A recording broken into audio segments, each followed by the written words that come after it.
میں حق اور باطل تلاش کرنے کی ضرورت ہی نہیں، اس بحث میں نہ پڑے کہ حق کہاں تھا باطل کہاں تھا۔ یہ حق و باطل کی جنگ نہیں تھی، یہ دو شہزادوں کی جنگ تھی۔ میں جملہ کہہ رہا ہوں، یہ دو شہزادوں کی جنگ نہیں، ایک طرف مجسمہ نجاست یزید موجود ہے، ایک طرف آیہ تطہیر کا مصداق حسین موجود ہے۔ یہ دو شہزادوں کی جنگ نہیں، نجاست اور طہارت کی جنگ تھی۔ یہ نجاست اور طہارت کی جنگ، ایک طرف مجسمہ نجاست یزید، ایک طرف سراپا طہارت حسین موجود ہے، سراپا طہارت حسین موجود ہے۔ یاد رکھیے گا وہ فرق جو میں نے آپ کو محفوظ کروایا، ایک ظاہری طہارت، ایک باطنی طہارت۔ ظاہری طہارت کیا ہے؟ جب کسی انسان کا لباس پاک ہو تو یہ ظاہری طہارت ہے۔ کسی انسان کا جسم پاک ہو تو یہ ظاہری طہارت ہے، لیکن کسی انسان کا قلب پاک ہو تو یہ باطنی طہارت ہے۔ کسی کی روح پاک ہو تو یہ باطنی طہارت ہے۔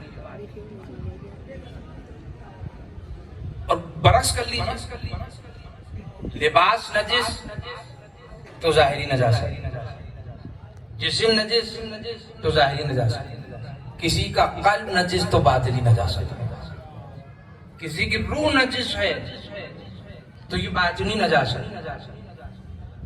اچھا کبھی کبھی ایسا ہوتا ہے کہ کسی کا ظاہر بھی پاک ہوتا ہے، کسی کا باطن بھی پاک ہوتا ہے، لیکن کبھی کبھی ایسا بھی ہوتا ہے، یہ بڑا حساس معاملہ ہے، کہ ظاہر تو پاک ہوتا ہے مگر باطن نجس ہوتا ہے۔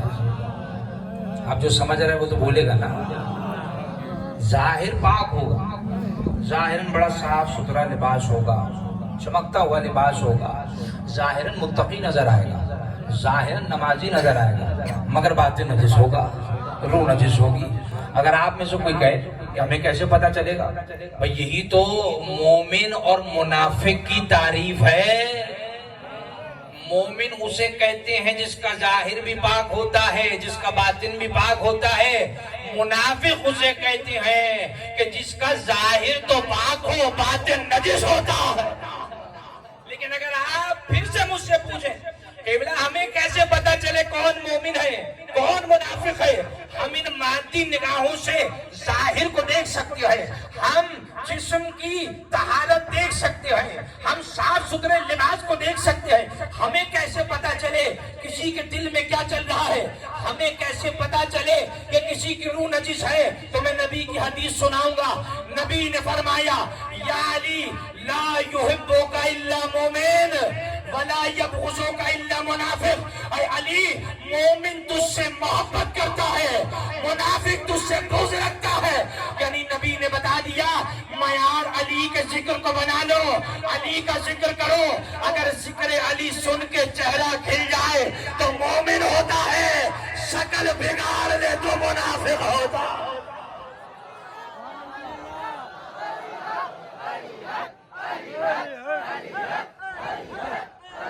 مل کے صلوات بھیجیے بابا۔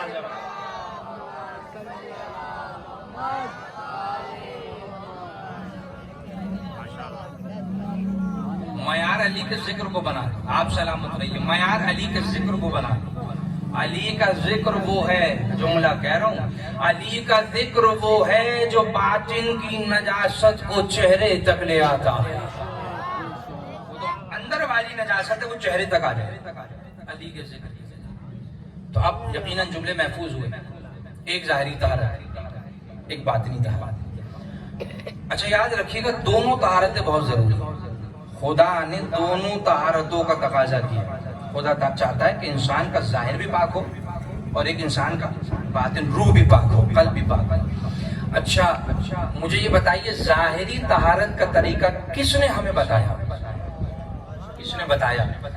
یقیناً میرے سامنے صاحبان معرفت بیٹھے ہیں، آپ فوراً کہیں گے ظاہری طہارت کا طریقہ رسول نے بتایا۔ وضو کا طریقہ کس نے بتایا؟